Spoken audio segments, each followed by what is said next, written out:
Los sueños de Heavenly, Saga Castiludo, Virginia Cleo Andrews, tercera parte. Regreso a Winnerow. Capítulo 18. La familia de Winnerow. Cal y yo preparamos una especie de cama para Kitty en el asiento de atrás. Cargamos el equipaje en el maletero y emprendimos el viaje un día soleado de mediados de agosto, pocos días antes de que ella cumpliese los 37 años. Kitty llevaba 2 meses de invalidez y, a juzgar por su actitud ausente, parecía probable que continuase igual. El día antes, sus Sirasoa le habían lavado y arreglado los cabellos, así como las uñas de las manos y los pies, y esa mañana yo la había bañado y frotado con una esponja. Le había puesto su lindo sujetador de color rosa y vestido con un traje pantalón nuevo de verano, también de color rosa. La había peinado lo mejor que había podido y maquillado después para darle un mejor aspecto. Pero, por primera vez durante un viaje, Kitty no dijo una palabra. Yacía como muerta, como aquella muñeca que había quemado despiadadamente. Todas las cosas que hubiésemos podido decir en nuestro viaje de regreso a Virginia Occidental quedaron inexpresadas, mientras Cal y yo permanecíamos sentados en el asiento de delante con bastante espacio entre los dos para haber colocado allí a Kitty si ésta hubiese podido mantenerse erguida. Pronto morarían Kitty y Cal con la familia de ella, y él ya no podría acudir a mí con sus afanes. Ojalá no se enterasen nunca los Setterton de lo que habíamos hecho los dos. Eso me turbaba tanto que casi me sentía enferma. ¿Pensaba Cal lo mismo? Lamentaba sus declaraciones de amor a una pueblerina de la montaña. Había llegado para nosotros, o pronto llegaría, el momento de la verdad. Sus ojos permanecían fijos en la carretera, y los míos en el paisaje cambiante. Dentro de pocas semanas, empezaría de nuevo el curso en el colegio, y antes teníamos que decidir lo que haríamos con Kitty. No podía dejar de comparar ese viaje de verano con el de invierno que habíamos hecho más de 2 años atrás. Todo lo que entonces fue impresionante se había convertido en vulgar. Los arcos dorados de McDonald's ya no provocaban ni pasmo o admiración, y las hamburguesas ya no me sabían bien después de haber comido en los mejores restaurantes de Atlanta. ¿Qué iba a hacer Cal conmigo? ¿Podría olvidar su amor y su necesidad si Kitty volvía a ser como antes? Suspiré y me obligué a pensar en el futuro cuando solo tuviese que depender de mí misma. Había pasado ya mis exámenes finales y solicitado el ingreso en 6 universidades diferentes. Cal había dicho que iría conmigo al college y sacaría su propio título mientras yo empezaba mi educación superior. Solo cuando llegamos a la mitad del trayecto de Winnerow, comprendí por qué había venido Miss Deal a nuestra cordillera, a dar lo mejor de su talento a los que más lo necesitábamos. Éramos los olvidados, los desvalidos de las regiones mineras. Hacía tiempo, yo le había dicho a Tom en broma que sería otra Miss Deal. En esos momentos, al mirar a mi alrededor, supe que, sobre todo, deseaba ser una maestra inspiradora como ella. Ya tenía 16 años. Logan habría vuelto para pasar las vacaciones, pero pronto se iría a la universidad. Vería culpa y vergüenza en mi semblante. ¿Observaría algo en él que le advirtiese que ya no era virgen? La abuelita había dicho siempre que sabía cuándo una muchacha era Lee. Yo no podía hablarle a Logan de Cal. Me sería imposible decírselo a nadie, ni siquiera a Tom. Sentada en el coche, sentía el peso de mi vergüenza. Kilómetros y más kilómetros de paisaje desfilaron por nuestro lado. Después, llegamos a la tierra montañosa y subimos por las serpenteantes carreteras. Las estaciones de gasolina se espaciaron más y más. Los grandes, nuevos y amplios moteles fueron sustituidos por pequeñas cabañas acurrucadas en los bosques densos y umbríos. Unos pequeños edificios destartalados y sin pintar anunciaron otra ciudad provinciana cerca del camino de tierra batida, hasta que también quedaron detrás de nosotros. No había ninguna autopista que nos llevase a los Willys. Qué pavoroso sonaba entonces ese nombre. Veía el paisaje como debió verlo mi verdadera madre 17 años atrás, Si hubiese vivido, entonces solo tendría 31. Oh, qué lástima que hubiese tenido que morir tan joven. No, no había tenido que morir. La ignorancia y la estupidez de la montaña la habían matado.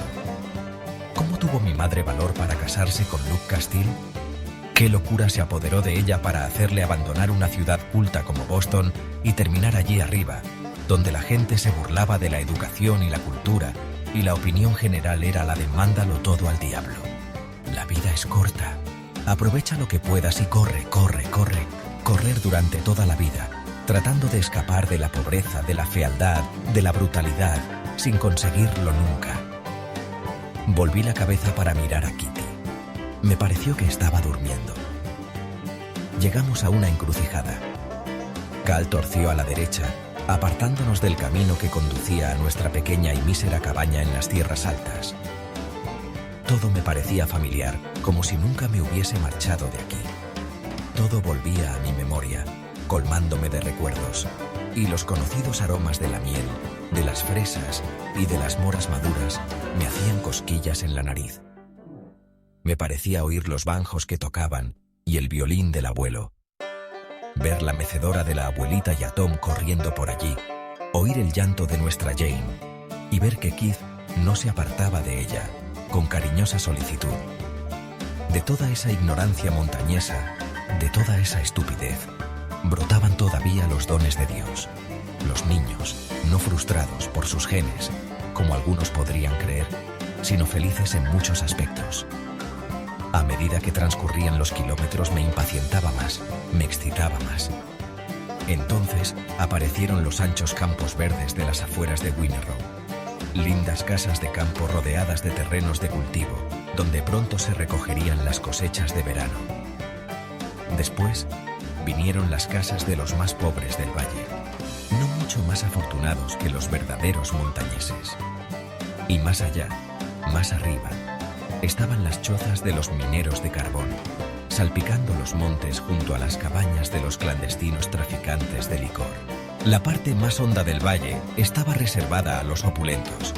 Era el lugar donde el limo más rico de la montaña era vertido por las fuertes lluvias primaverales e iba a parar, en definitiva, a los huertos de las familias de Winnerow, proporcionando un suelo fértil a quienes menos lo necesitaban y produciendo una gran abundancia de plantas y de flores, para que las ricas mansiones de Winnerow pudiesen cultivar los mejores tulipanes, narcisos, lirios, rosas y toda clase de flores con que adornar sus bellamente pintadas casas victorianas. No era de extrañar que aquella población se llamase Winnerow. Todos los ganadores del sector vivían en Main Street, y todos los perdedores, en los montes. Hacía tiempo que los dueños de las minas de carbón habían construido sus lujosas casas en Main Street, y también los dueños de las minas de oro que habían dejado de producir. Después, aquellas casas eran propiedad de los dueños de la fábrica de algodón o de sus directores. Cal condujo el coche por Main Street, dejando atrás las casas delicadamente pintadas de los ricos, las más modestas de la clase media y las de los que trabajaban en las minas en calidad de directores o de capataces. Winnerow tenía también la suerte, o la desgracia, de poseer fábricas de algodón que confeccionaban telas para sábanas y manteles, colchas nudosas de fantasía, alfombras y esteras. La pelusa de esas fábricas, invisible en el aire, era respirada por muchos obreros que, más pronto o más tarde, acababan escupiendo sus pulmones, como hacían los mineros de carbón, sin que nadie pusiera pleito a los dueños de las fábricas o de las minas. Nada se podía hacer. Había que trabajar para vivir. Así estaban las cosas. Uno tenía que arriesgarse. Pensaba todo eso mientras contemplaba las hermosas casas que habían despertado mi admiración durante mi infancia y que, en cierto modo, debía confesarlo, seguían despertándola todavía. Mira todos aquellos porches, decía la recordada voz de Sara en mi cabeza. Cuenta los pisos por las ventanas. Primero, segundo y tercero. Mira aquellas cúpulas. Algunas casas tienen 2, 3, 4. Casas bonitas como las de las fotografías de las postales. Me volví de nuevo para observar a Kitty. Tenía los ojos abiertos. ¿Estás bien, Kitty? ¿Necesitas algo? Volvió hacia mí los pálidos ojos verde mar. Quiero ir a casa. Casi hemos llegado, Kitty. Casi hemos llegado.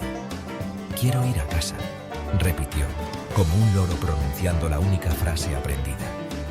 Dejé de mirarla, porque me causaba miedo todavía. Cal redujo la velocidad y entró en un paseo curvo que conducía a una hermosa casa pintada de amarillo pálido con ribetes blancos. Tenía 3 plantas decoradas de un modo recargado. Debió de ser construida al comenzar el siglo, con porches en la planta baja y en el primer piso, y una pequeña galería en el segundo, que debía ser el ático. Los porches rodeaban la casa por los 4 costados, me explicó Cal al detener el coche. Después, se apeó y abrió la portezuela de atrás para poder levantar a Kitty del asiento y llevarla hasta el porche principal, donde se hallaba la familia, esperando inmóvil. ¿Por qué no bajaban corriendo para recibir a Kitty? ¿Por qué se quedaban allí plantados, apiñados, observando a Cal con Kitty en brazos? Kitty me había dicho que se habían alegrado al escaparse ella para casarse cuando tenía 13 años. Nunca me quisieron, ninguno de ellos. Recordé que me había dicho más de una vez, y a juzgar por su falta de entusiasmo, no se alegraban de verla de nuevo, sobre todo estando enferma e inválida. Pero, ¿podía yo censurarles por ello? Si había sido capaz de hacerme todo lo que me había hecho, ¿qué no les habría hecho a ellos? Se mostraban generosos, más que generosos al aceptarla.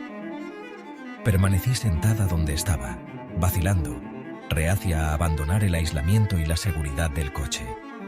Cal, con Kitty en brazos, subió los 5 anchos escalones del porche y se detuvo en el último, entre las blancas balaustradas. La familia miró fijamente a Kitty. Por fin resolví que Cal necesitaba ayuda y que yo era la única que parecía dispuesta a prestársela. Parecía una repetición de la historia que solía contarnos la abuelita, de cómo ella y el abuelo se habían quedado esperando cuando papá había traído a casa a la esposa a quien llamaba su ángel, y que a ellos no les había gustado al principio. Oh madre, qué doloroso debió ser para ti, y qué doloroso podía ser para Kitty. Corrí para alcanzarles y vi cómo me miraban todos aquellos ojos. No eran unos ojos amistosos, pero tampoco hostiles. Los 4 se volvieron a mirar a Cal, como si éste llevase en brazos a una desconocida inoportuna. Estaba claro que, en realidad, no la querían, pero habían aceptado hacerse cargo de ella y cuidarla lo mejor posible, hasta que todo hubiese terminado, de la manera que fuese. Aquella mujer alta e imponente a la que Kitty se parecía debía ser su madre, Reba Setterton, ataviada con un fino y brillante vestido de seda verde, con grandes botones dorados en fila india hasta el dobladillo. Sus zapatos eran también verdes, y desde luego, estúpida de mí, me impresionaron. ¿Dónde he de llevarla?, preguntó Cal, cambiando la postura de Kitty para soportar mejor su peso, mientras ésta miraba a su madre de forma inexpresiva. Su antigua habitación la está esperando, dijo la mujer, torciendo los finos labios en imitación de una sonrisa. Después, alargó una mano vigorosa y colorada y estrechó brevemente la mía sin mucho entusiasmo. Sus cabellos castaños tenían anchos mechones blancos que daban la sensación de que un palo de caramelo se había derretido y formado un gran burujo sobre su cabeza. El hombre bajito y elegante que estaba a su lado tenía una franja de cabellos grises en forma de herradura alrededor del sonrosado y calvo cráneo. Cal me lo presentó como Porter Setterton, el padre de Kitty, Heaven. Ahora voy a llevarla a su habitación, siguió diciendo Cal. Ha sido un viaje muy largo. Tenía que estar incómoda en el asiento de atrás. Espero haber enviado dinero bastante para todo lo que ella pueda necesitar. Podemos hacernos cargo de ella, dijo la madre de Kitty, lanzando a su hija otra dura mirada de desprecio. No parece enferma, con todos esos potingues que lleva en la cara. Más tarde hablaremos de eso, dijo Cal. Se dirigió a la casa, mientras era observado de la cabeza a los pies por la hermana de Kitty, Maisie, pálida e insípida imitación de lo que debió ser Kitty cuando tenía 17 años. El joven granujiento y de cabellos de color de arena, llamado Danny, no podía apartar los ojos de mí. Presumí que tendría unos 20 años. «Tienes que habernos visto muchas veces», dijo Macy, acercándose a mí y tratando de mostrarse amistosa. «Nosotros os veíamos, a ti y a tu familia. Todo el mundo miraba siempre a los quiero decir a los Castile». Miré a Macy y a Danny con atención, tratando de recordarles, pero sin conseguirlo. Pues, ¿a quién había visto yo en la iglesia, salvo al reverendo, a su esposa, a las chicas más lindas y a los chicos más guapos? También a Miss Deal. Y esto era todo. Las personas mejor vestidas habían atraído mi atención, haciendo que envidiase lo que llevaban. Pero en esos momentos, yo vestía mucho mejor que cualquiera de los que había visto en la única iglesia de Winner Row. Hasta entonces, Danny no había dicho una palabra. «Debo ayudar a Kitty», dije mirando hacia el coche. «Tenemos nuestras cosas en el portaequipajes, y las necesitaremos para cuidar de ella». «Yo las traeré», se ofreció Danny, moviéndose al fin. Mientras, yo me volví para seguir a Reba Setterton al interior de la casa y fui seguida a mi vez por Macy a poca distancia. Mr. Setterton acompañó a Danny hasta el coche de Cal. «Tienes un nombre muy bonito», dijo Macy, subiendo la escalera detrás de mí. «Heavenly. Sí, es muy bonito. Mamá, ¿por qué me pusiste un nombre tan feo como Macy? ¿Es que no tienes imaginación?» «Calla la boca y dame las gracias por no haberte puesto estúpida». Macy agachó la cabeza sofocada. Tal vez los relatos de Kitty de una infancia de pesadilla, tal como le había explicado hacía tiempo a Cal, eran ciertos a fin de cuentas. Por lo que pude ver de la casa, esta parecía espaciosa, limpia y bastante bonita, y pronto me condujeron a un dormitorio donde Kitty había sido instalada ya en una cama de hospital y envuelta en su modesto camisón de color rosa. Mientras la cubría con la sábana, Cal me miró, sonrió y después se dirigió a la madre de Kitty. «Reba, aprecio en lo que vale vuestro ofrecimiento de aceptar a Kitty y de hacer cuanto podáis por ella. Yo tenía enfermeras durante todo el día, pero si podéis arreglaros con una de noche, os enviaré semanalmente un cheque para pagar su salario y los gastos del tratamiento de Kitty. Nosotros no somos pobres», declaró Reba. «Ya te dijimos que podíamos hacernos cargo de ella». Miró alrededor de la bonita habitación. «Puedes llamarme Reba, pequeña», me dijo. Esta era la habitación de Kitty. No está mal, ¿verdad?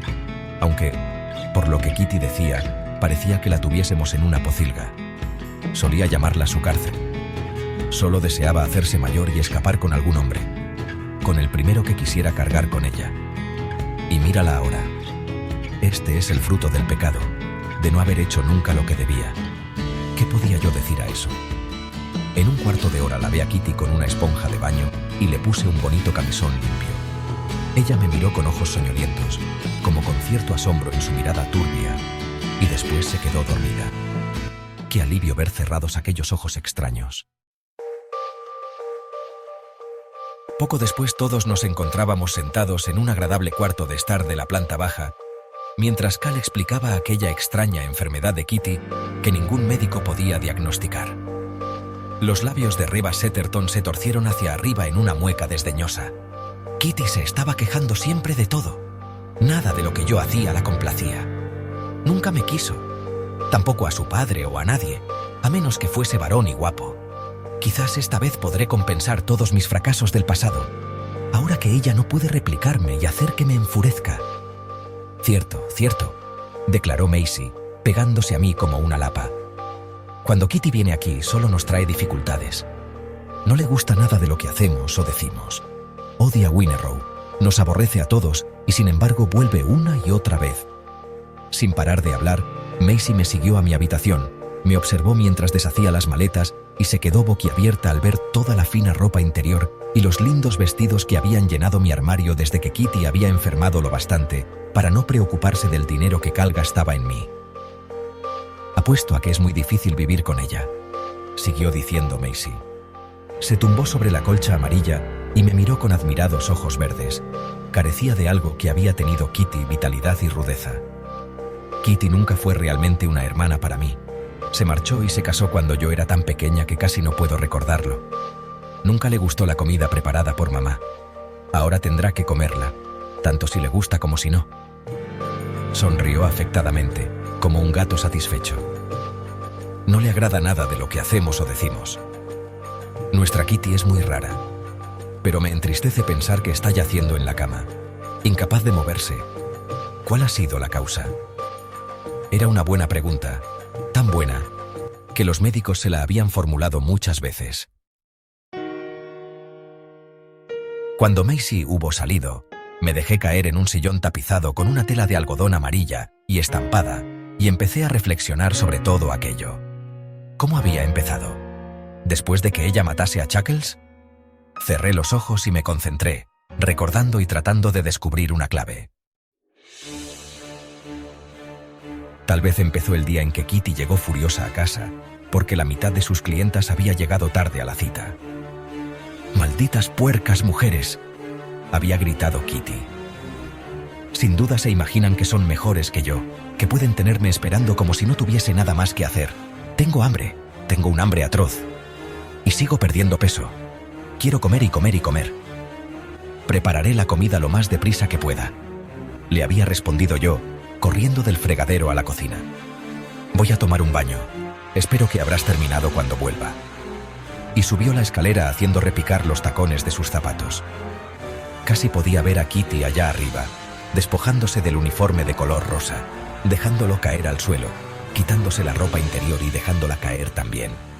Una ropa que yo tendría que recoger después y lavar y guardar. Había oído el ruido del agua en la bañera, y a Kitty cantando a voz en grito la misma canción que entonaba siempre que se bañaba. En el fondo del valle, valle, valle, silba el tren por la tarde, tarde, tarde. Y así una y otra vez, hasta que la canción corroía mi cerebro, destrozaba mis nervios. Solo aquellos 2 versos, repetidos hasta hacerme desear taparme los oídos con algodón. Entonces, el grito. Aquel grito prolongado, horrible. Yo había subido corriendo la escalera, esperando encontrarme con que Kitty hubiese resbalado en la bañera y se hubiera roto la cabeza. Y lo único que había visto había sido a Kitty plantada en silencio delante del espejo del cuarto de baño, contemplando con ojos desorbitados su seno derecho desnudo. «Cáncer. Tengo cáncer de mama». «Debes ir a un médico, madre. Quizá no es más que un quiste o un tumor benigno». «¿Qué diablo significa? ¿Oh?», chilló. «Van a cortarme, a rajarme con uno de sus bisturís, a mutilarme. Y entonces ningún hombre me querrá. Quedaré lisiada, solo seré media mujer, y nunca podré tener un hijo. Nunca sabré lo que se siente amamantándolo. Me lo han dicho, me han asegurado que no tengo cáncer. Pero yo sé que lo tengo. Lo sé». «¿Has ido ya a ver a un médico, madre?» «Sí, maldita seas, sí. Pero ¿qué entienden ellos? Solo saben lo que tienes cuando estás en tu lecho de muerte». Había sido algo de locura. Kitty había seguido hablando y gritando hasta que tuve que llamar por teléfono a Cal y pedirle que viniese a casa de inmediato. Después, había subido de nuevo la escalera y me había encontrado con Kitty tumbada en la ancha cama, mirando al techo pero sin ver nada. Era cuanto podía recordar. Después de nuestra primera comida en casa de los Setterton, que en realidad fue muy buena, ayudé a Reba y a Maisie a fregar los platos. Luego las 3 nos reunimos con Mr. Setterton en el porche.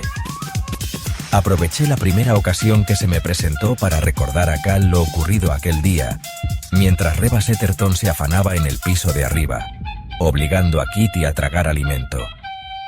«Se lo ha comido», dijo cuando volvió, sentándose muy tiesa en una mecedora de bambú. «Nadie va a morirse de hambre en mi casa». Reba. Hace unos meses, Kitty dijo que había descubierto un bulto en su pecho. También comentó que había ido a visitar a un médico, el cual le aseguró que no tenía ningún tumor maligno. Pero, ¿cómo podemos saber si fue en realidad? En todo caso, cuando estuvo 2 semanas en el hospital, le hicieron un reconocimiento completo y no encontraron nada sospechoso. Por alguna extraña razón, la madre de Kitty se levantó y salió del porche. «¿Y eso es todo?», preguntó Maisie, abriendo mucho los ojos verdes. Fue una estúpida al callarse hasta saber, pero la verdad es que tiene unos pechos magníficos, ¿no? Siendo así, difícilmente puedo censurarla por no querer saber. Pero, dijo Cal sentado a mi lado, sus médicos la reconocieron a fondo, Macy. Eso podía no significar nada para Kitty, aseguró Macy con sorprendente complacencia. El cáncer de mama es frecuente en nuestra familia. Tiene una larga historia. A mamá le extirparon los 2 senos. Ahora los lleva postizos. Por eso se ha marchado. No puede soportar que la gente hable de ello. Pero nadie lo diría, ¿verdad? A nuestra abuela materna le extirparon uno. Y también a la madre de papá, aunque ésta murió antes de que pudiesen cortarle el otro. Kitty ha tenido siempre un miedo terrible a perder aquello de lo que está tan orgullosa. Macy contempló reflexivamente sus propios senos menudos. Yo no tengo mucho comparado con ella, pero me sabría muy mal perder uno de ellos, vaya que sí. ¿Podía ser esa la sencilla explicación? Algo en que ni los médicos, ni Cal, ni yo habíamos pensado. Su secreto. La razón de que Kitty se hubiese recluido en un mundo solitario, donde el cáncer no existía. Transcurrieron 2 horas, y fueron suficientes para que yo percibiese algo distinto en Cal, desde que estaba en casa de los padres de Kitty. Algo que ponía una distancia entre nosotros. Yo no comprendía del todo lo que era, aunque me sentía aliviada al tener la impresión de que ya no me necesitaba tanto como antes. Tal vez fue compasión por Kitty lo que ablandó su mirada cuando se sentó cerca de su cama y trató de asirle la mano. Yo lo observé desde el umbral y vi que procuraba consolar a Kitty. Después me volví y me alejé de allí. Lo que había sucedido entre Cal y yo seguiría siendo el más vergonzoso y terrible secreto. Bajé al porche, preguntándome qué iba a hacer, y entonces pensé en Tom. ¿Tendría la dicha hoy de volver a verle? ¿De ver a Fanny también? ¿Y Logan? ¿Cuándo nos reuniríamos de nuevo? ¿Me reconocería? ¿Se alegraría de mi regreso? ¿O me volvería la espalda como había hecho la última vez, cuando estaba al lado de sus padres? Nunca me había dicho una palabra para explicar aquella actitud, como si pensara que me había pasado inadvertida. Aquella primera noche, Macy y yo dormimos juntas en su habitación, y a Cal le pusieron una cama supletoria en el dormitorio de Kitty. A la mañana siguiente me levanté muy temprano y me vestí mientras los otros estaban todavía en la cama. Había puesto un pie en el primer peldaño de la escalera cuando oí la voz de Cal a mi espalda. ¿A dónde vas, Heaven? A visitar a Fanny, dije en voz baja, temerosa de volverme y cruzar mi mirada con la de él, sintiéndome 1000 veces más avergonzada en Winnerow de lo que me había sentido en Candlewick. Deja que te acompañe, por favor. Cal, le supliqué, si no te importa, preferiría ir sola. Mi relación con Fanny ha sido siempre difícil. Si tú estuvieses presente, tal vez no hablaría con franqueza. Y necesito oír la verdad, y no un rosario de mentiras. La voz de él sonó ronca. Qué pronto te escapas, Heaven, en cuanto te encuentras en territorio familiar. ¿Acaso huyes de mí? ¿Te vales de un pretexto para escapar? No lo necesitas. Yo no soy tu dueño. Ve a lo tuyo, y yo me quedaré aquí para cuidar a Kitty y hacer planes con sus padres. Pero te echaré en falta mientras estés ausente. Me dolió escuchar su voz apesadumbrada, aunque me alegró poder escapar de la casa y dejarlo todo atrás. Cada paso que daba para alejarme del hogar de los Setterton hacía que me sintiese más joven, más feliz. Iba a ver a Fanny, pero mis pies prefirieron dar un rodeo para pasar por delante de la droguería Stonewall. Mi pulso se aceleró al acercarme a la tienda familiar. Desde luego, no esperaba ver a Logan por el mero hecho de estar pensando en él y preguntarme qué aspecto tendría ya. Miré al interior, a través del amplio escaparate, con el corazón encogido, y no lo vi. Suspiré y entonces capté la mirada interesada de 2 ojos azules oscuros pertenecientes a un guapo mozo que se apeaba de un coche deportivo también azul oscuro. Me quedé petrificada, mirando a Logan Grant Stonewall. Oh, Dios mío, Él pareció presa de la misma ilusión que yo y como yo a él, me miró con incredulidad. Heavenly Castile, ¿eres tú? ¿O estoy soñando? Soy yo. ¿Eres tú, Logan? Su rostro se iluminó al instante. Avanzó con rapidez hacia mí, me asió ambas manos y las estrechó con fuerza, mirándome a los ojos con intensidad. Después respiró hondo. Has crecido. Realmente has aumentado en belleza. Balbució, ruborizándose, y sonrió. No sé por qué me sorprendo. Siempre había dicho que serías muy hermosa. Yo me sentía cohibida, enredada en una tela de araña que yo misma había tejido, deseosa de arrojarme en los brazos que él me tendía como invitándome a hacerlo. Gracias por contestar todas mis cartas, o la mayoría de ellas. Él pareció desconcertado porque yo no hacía el próximo movimiento. Cuando recibí tu nota diciendo que traeríais aquí a Kitty Denison, escribí a Tom para decírselo. También yo le escribí, murmuré, pensando en lo guapo que era, en lo alto y vigoroso que parecía. Sentí vergüenza y asco por no haber rechazado a Cal, por no haber esperado a gozar de un amor limpio, puro y legítimo.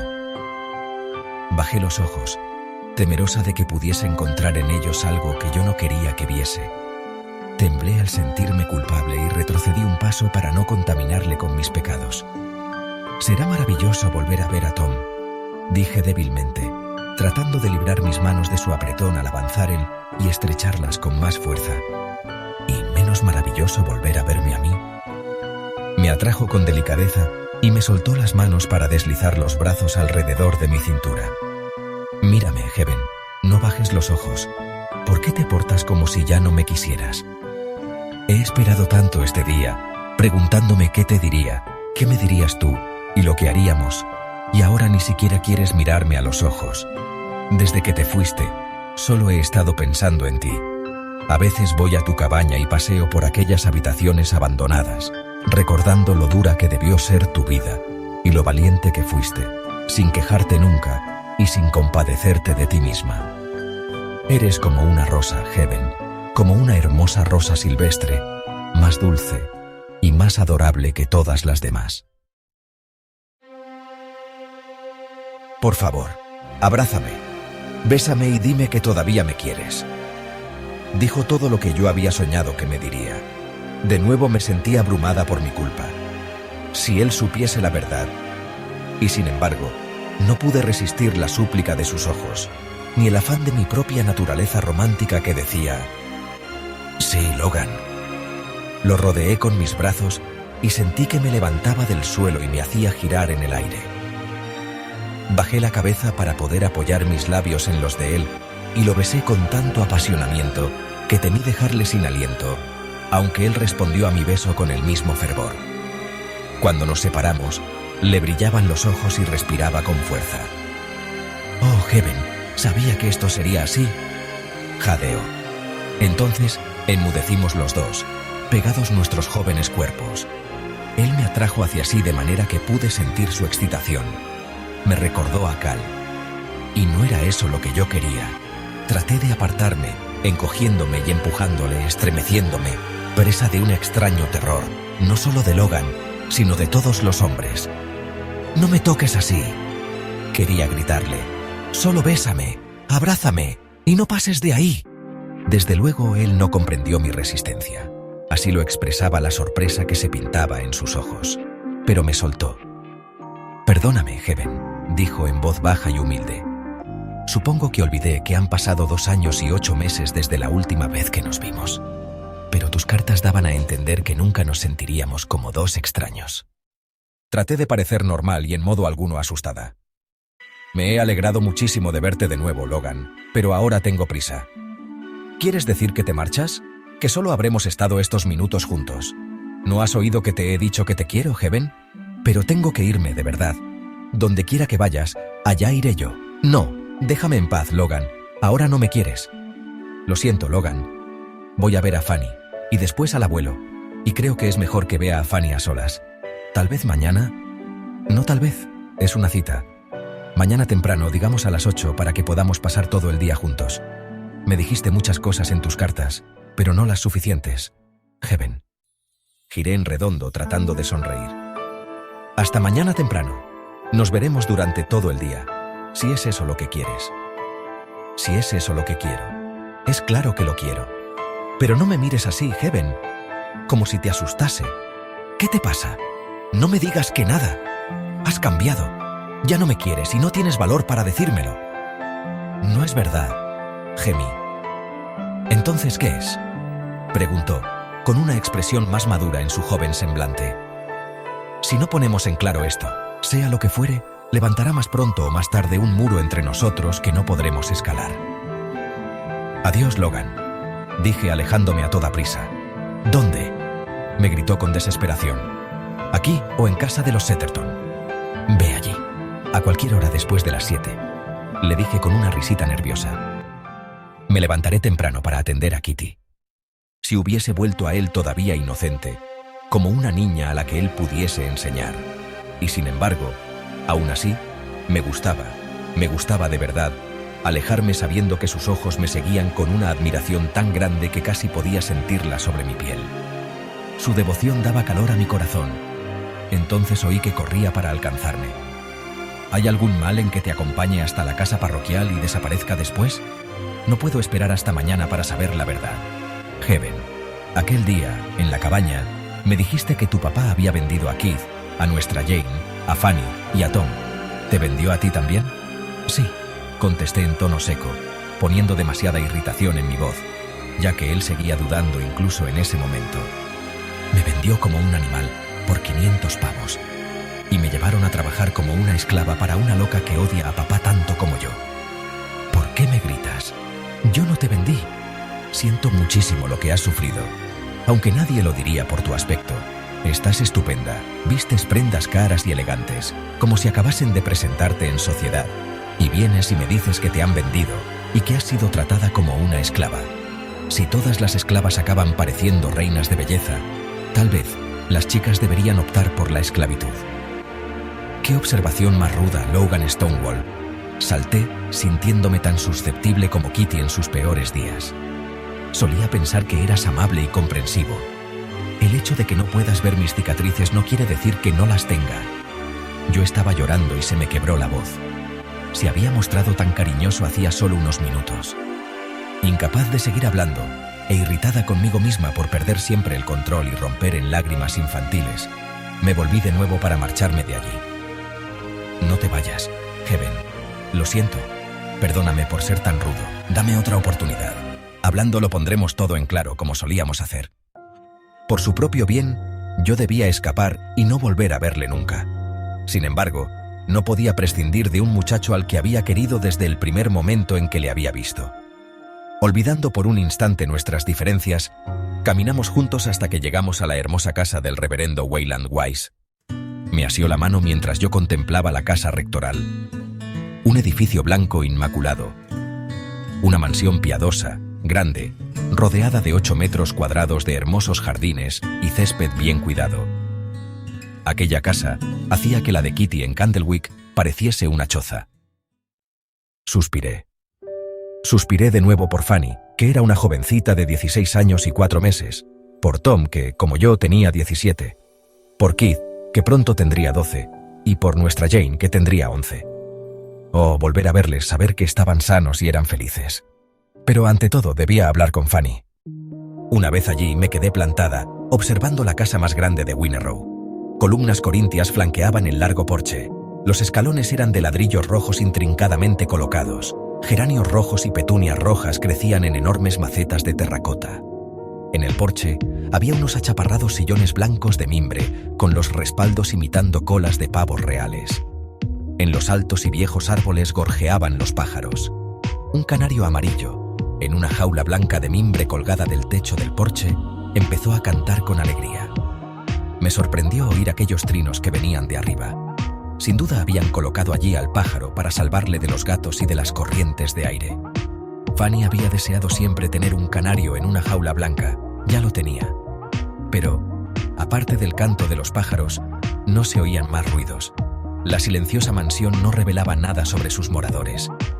¿Cómo podía parecer amenazadora una casa tan hermosa?